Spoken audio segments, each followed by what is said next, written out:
మన ప్రభువు ఎల్లరి వ్యాధిని నయం చేసే ఆయన వాక్శక్తి ద్వారా మనకి స్వస్థత కలుగుతుంది, ఆరోగ్యం కలుగుతుంది.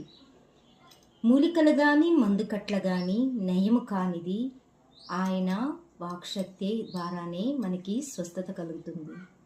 డాక్టర్స్ కూడా ఏమంటున్నారు, ఇంకా మా వల్ల కాదు అని చేతులు ఎత్తేసినప్పుడు, దేవుడే దిక్కు అన్నప్పుడు, దేవుని దగ్గరికి వచ్చిన ఆయనకి మొరపెట్టినప్పుడు అన్నీ కూడా స్వస్థతలు కలుగుతాయి. కుష్ఠరోగి ఒకడు ప్రభువా నీకిష్టమైతే నన్ను తాకుము అన్నప్పుడు, నాకిష్టమే శుద్ధుని కమ్ము అన్నారు. అదేవిధంగా ఆ కుష్ఠరోగిని ముట్టుకున్న వెంటనే ఆరోగ్యము స్వస్థత కలిగింది, ఆయన దేహము సుందరముగా మారినది.